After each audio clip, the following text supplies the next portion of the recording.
Hey there, so today I want to return to that wonderful world of voice actors. I know we have spent a lot of time talking about them too, but this is definitely a fight that needs to be showcased because this kind of stuff, it cannot be abided.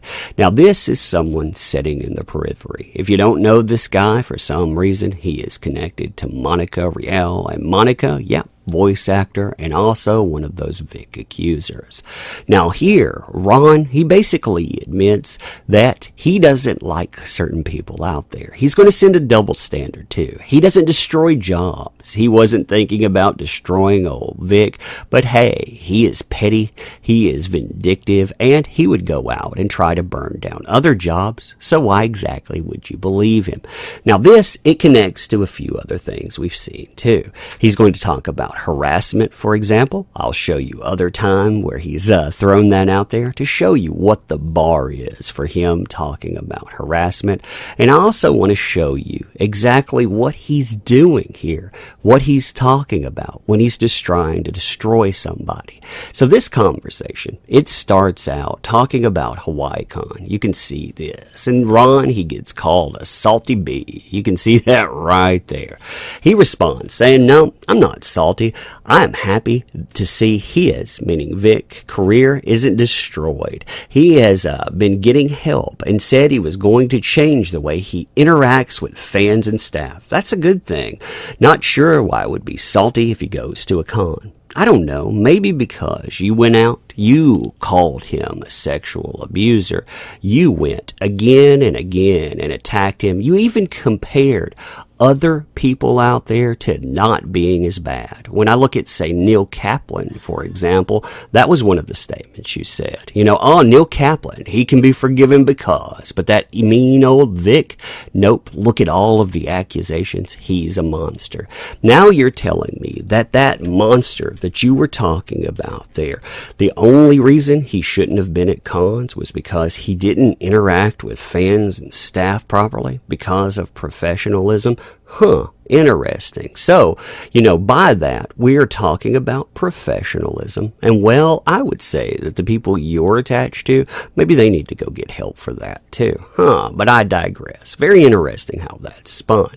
Ron, you're clearly salty because you've bashed him for months and didn't make your point and leave it. You also started attacking Nick Rekieta for just running a GoFundMe. You tried to destroy Vic and then bragged about maybe reporting Nick. Childish, hypocritical, and salty. Ron replies, "I've said that I disagree with using fan money to fight a legal battle. I wouldn't do it. I don't like Nick, and I think he needs to work on his ethics. I am not a fan of Vic, but I've reached out to him to express my issues with him personally." On that, so much stuff loaded into this. So, for the first part of that, you're not really a fan of doing that. Not really a fan of going out and getting fan money to go and fight legal battles. Cool. Why don't you tell people in other sectors, like, I don't know, comics, that you don't think that is? Maybe a Mark Wade, for example. Go and tell that guy. Go and tell Jessie Pridemore she needs to give that money back. Go and tell those folks that they're monsters too. Talking about Nick, well, oh man, this is going to get interesting. I want to show you exactly what this guy is saying here. So you can see this go back and forth. He asks him to clarify a question, so we won't hit that part. Okay, I'll keep it as simple and a question at a time and let you answer. You say you never wanted his career destroyed, but you have bashed him for months and you didn't just say your piece and leave. Will you stand by your months of bashing and admit you wanted his career destroyed? And Ron, since you mentioned defense in another tweet, when has Nick Rekieta tried to have your job like you have with him by saying about trying to report him and advising others to do so? So will you admit that you started the attack on Nick? That's not defending. So he says, he admits here, "I did report Nick. I am not sure if that's the one he received recently or not, but I did file a grievance against him. I don't mind that he stands with Vic. My issue is his choice of words that lead to additional harassment." Two things there. Number one, talking about filing a report and talking about additional harassment. Now, this is something that he loves to talk about.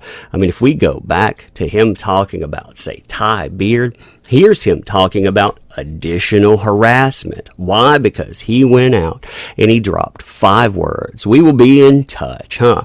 Ty is a lawyer held to a different ethical standard, especially when they represent a client and they are addressing a person who has accused their client of assault.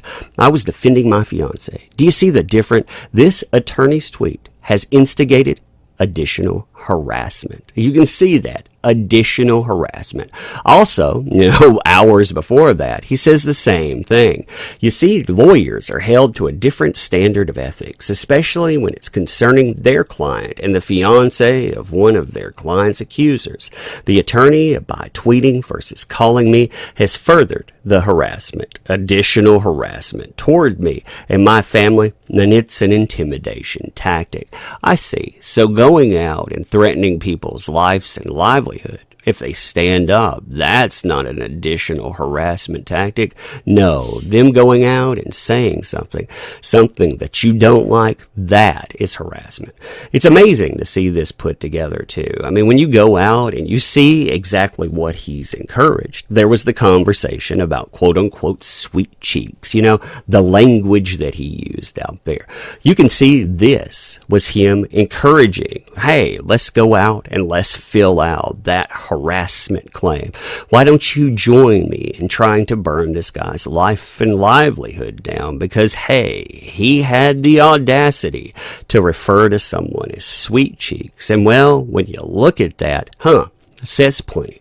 Says plenty, number one, that you would tell people to do that. Says plenty on number two, that it's the exact sort of behavior that got Vic in trouble to begin with. So apparently you agree with that statement.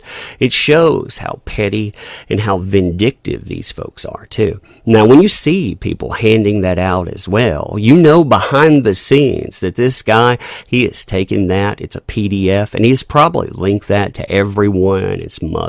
I wouldn't be surprised to find out that he sent it to voice actors and beyond, because really, that's the way that you try to intimidate someone.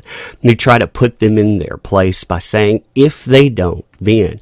And the if they don't, then, well, it's all about ruining reputation and it's all about ruining occupation. Does that sound familiar?